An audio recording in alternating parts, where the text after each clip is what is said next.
Bien, pues tenemos ya en la línea a Felipe Monroy. Bienvenido, Felipe, aquí a Voces de Esperanza, porque los acontecimientos sociales, culturales y políticos también interpelan a la Iglesia.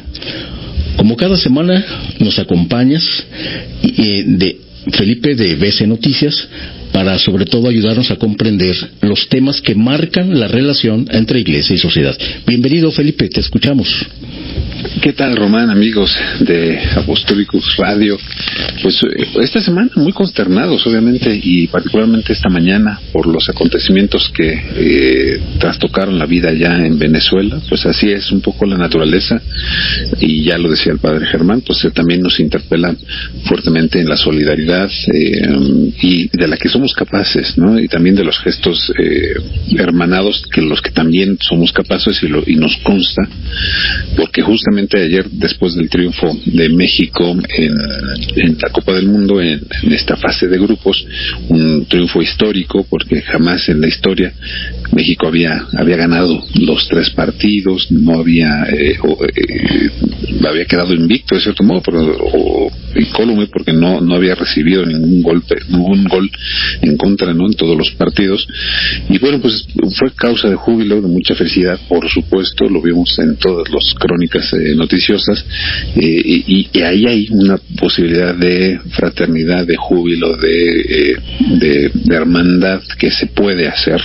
Y obviamente pues estos acontecimientos en Venezuela nos confirman que no siempre son las cosas jubilosas las que nos pueden generar actos de solidaridad y de fraternidad, sino también estas situaciones tan complicadas que, insisto, pues nos obligan a todos, ¿no?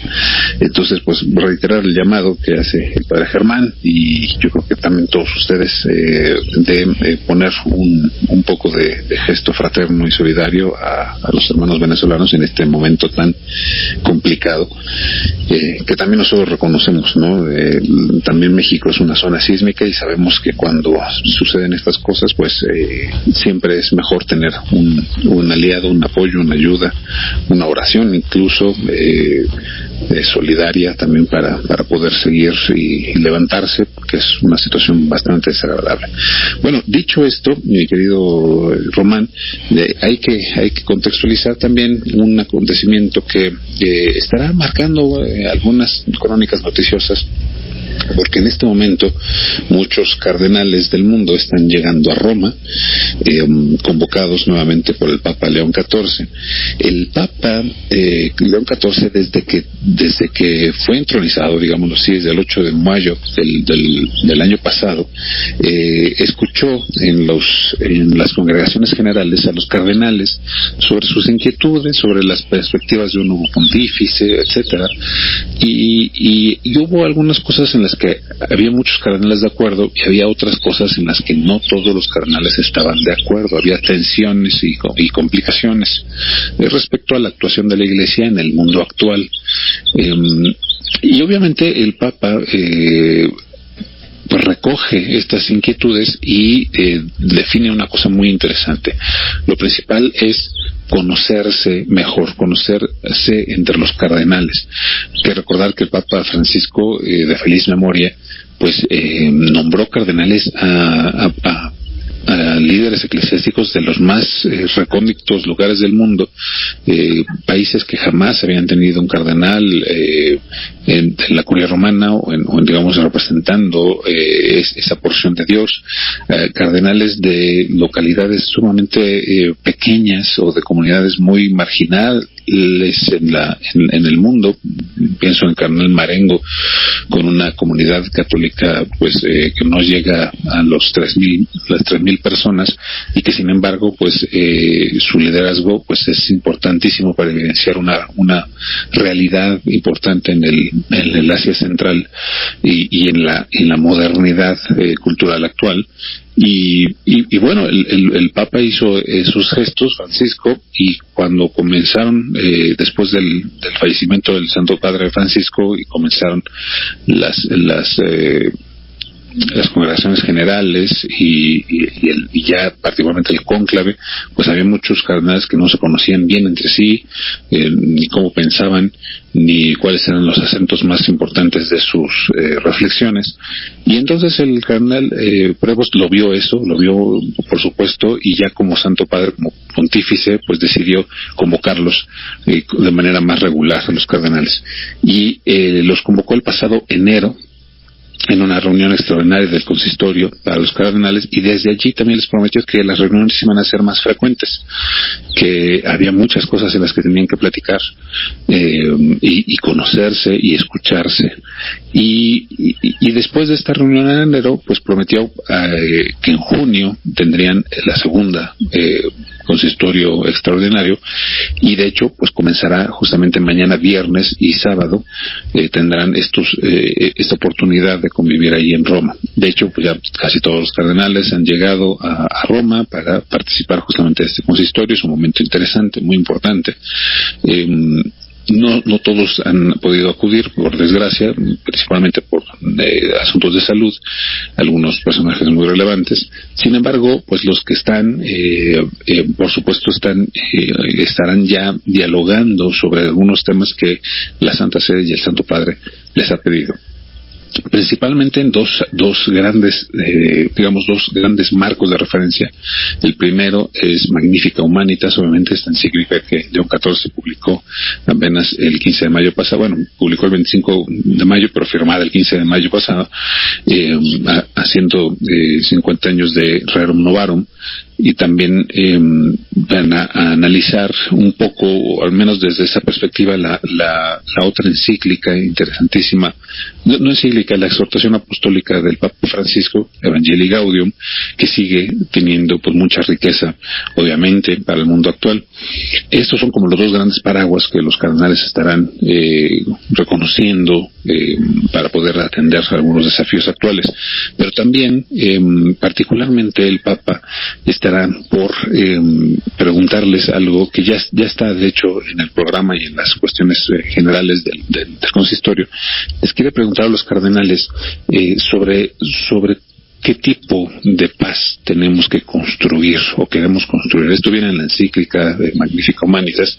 No es la construcción de una Babel en la que solamente hagamos algo por hacer, sino que reconstruyamos aquello que hemos perdido, que es un templo, es una realidad en donde todos tenemos un ladrillo que poner, todos tenemos una participación que dar, todos significa todos. Estas son las dos tensiones que el Papa León XIV manifiesta en Magnificat Humanitas, y quiere que los cardenales les compartan justamente esas tensiones que existen en sus localidades, en sus lugares de origen, en sus regiones, y no lo oculta. Dice justamente el programa y el programa de preguntas de este consistorio extraordinario, qué desafíos y qué tensiones ubicas tú, cardenal, en cada una de tus localidades, en cada una de tus perspectivas sociales, y que pudiéramos atender como Iglesia. Y esta, aunque parezca una pregunta aparentemente simple, tiene una segunda pregunta que identifica más o menos cuáles son las mejores vías para atender esto que parece muy general. Dice el programa, ¿qué lenguas identificas que pueden ser constructoras de paz, ¿no? Lo dice de otra manera, pero particularmente me recupero esta parte de las lenguas, porque es muy curioso que el Santo Padre que convoque a los cardenales y les ponga a hablar justamente sobre un tema lingüístico tan complicado.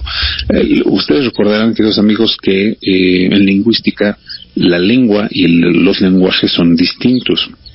El lenguaje pues, se supone que es toda posibilidad de comunicación o de sistemas de comunicación que tenemos los seres humanos, ¿no? Entonces, hay muchos lenguajes, pero todos son las capacidades humanas de compartir ideas. Pero la lengua ya es un sistema codificado concreto. Es decir, puede ser la lengua en un código, lengua lingüística, no hablada, la lengua concreta con la que se escribe o con la que se discursa o con la que se manifiesta algo. Y esta pregunta entonces se vuelve mucho más interesante justamente cuando el Papa se los pregunta a los cardenales, y es lo que van a estar discutiendo en los próximos 2 días. Las lenguas, el tipo de lengua y lenguaje que estamos utilizando en nuestro día cotidiano es tan importante porque tenemos o corremos el riesgo, y esto ya se está viendo casi en todos los países, de que la política y de que la manera de ejercer el poder o de ejercer la comunicación o el convencimiento o la seducción o la manipulación de las ideas tiene que ver con ciertos lenguajes y ciertas lenguas de agresividad, de superioridad y de desprecio. Y esto lo vemos en prácticamente, insisto, todo el mundo. Ahora, recientemente, en las elecciones de Colombia, hemos visto cómo los candidatos ya tensionados, que está bien que sean tensionados porque son propuestas diferentes, pero el problema es que los lenguajes utilizados por ambos son verdaderamente agresivos y despreciativos, incluso deshumanizantes del otro. Y esto sucede constantemente en la política contemporánea. Se agrede al otro por su existencia, por su raza, por su color de piel, por su orientación sexual, por su identidad religiosa, en fin, por su orientación política. Por ejemplo, ustedes habrán visto la cantidad de personas que desde las identidades, digamos así, de izquierda, aparentemente, digo entre comillas, pues insultan de una manera despiadada a aquellas personas que se encuentran en el espectro de la famosa derecha, y viceversa. La derecha ha sido particularmente muy prolífica en acentuar los improperios y las maledicencias a las personas que ubican en la izquierda. De hecho, uno de los personajes ubicados justamente en la derecha en Argentina se hizo sumamente famoso y hoy es presidente de la República Argentina, incluso comenzando a insultar de manera pues denigrante, degradante y hasta digamos pues sí, burda al Papa Francisco en su momento, y aunque después pidió disculpas, es claro que este lenguaje de agresividad y de desprecio, de superioridad y incluso pues con muchísima crudeza, pues se ha vuelto un lenguaje común en la política, y esto es muy triste, y esto yo creo que lo reconoce muy bien el Papa León XIV en su realidad, pero no quiere quedarse él con esa realidad, sino que quiere que los cardenales también le compartan desde sus perspectivas universales cuáles son esos lenguajes que están primero destruyendo las democracias, destruyendo las confianzas, destruyendo la justicia social, la solidaridad, la subsidiariedad, la distribución universal de los bienes, que son los pilares de la doctrina social de la Iglesia, y cómo podemos descubrir algunos otros lenguajes que hacen todo lo contrario, sino más bien que pueden justamente reconstruir junto con la sociedad esos ministerios de justicia social, de orden, de paz y de reconciliación y de conciliación de diferencias en todas partes del mundo. Este creo que va a ser uno de los grandes servicios que los cardenales pueden dar en este consistorio, y tenemos que tener mucho ojo en lo que pasará en estos 2 próximos días en Roma, porque en efecto nos ayuda a entender esto que estábamos hablando desde el principio, que no estamos solos, que la fraternidad, la solidaridad que necesitamos ejercer en momentos de desgracia como lo que está pasando en Venezuela, o como de repente seguirá sucediendo en casi todas partes del mundo, incluido en nuestro país, pues el ejercicio de la solidaridad y de la paz viene acompañada principalmente de un lenguaje de paz, de un lenguaje de amor, un lenguaje civilizatorio, de corresponsabilidad, de fraternidad y de auxilio, de ayuda y de cuidado. Entonces, pues hay que ver de qué manera la Iglesia Católica sigue pensando y seguirá promoviendo estas posibilidades de paz y de construcción social de justicia social desde el lenguaje, para que no seamos víctimas nosotros también de dar seguimiento o de dar nuestro apoyo a aquellos espacios de lenguaje, de agresividad, de violencia, de desprecio que los políticos actuales están utilizando a mansalva. Entonces, pues aquí estaremos compartiendo los acontecimientos del consistorio y, por supuesto, de la manera en cómo la Iglesia también activa todos estos protocolos universales que tiene para poder ser solidarios en las situaciones tan demandantes y tan complicadas que tiene el mundo y las que en este momento están afectando al pueblo hermano de Venezuela. Pues muchas gracias, Felipe, por ayudarnos a leer estas realidades con esta mirada crítica, mirada informada y profundamente humana. Muchas gracias por todas estas reflexiones que nos apoyan. Y nos escuchamos la próxima semana, Felipe. Un gran abrazo para ti. Un gran abrazo, Román. Saludos a todos. Gracias. Apostólicos. Busca, conoce,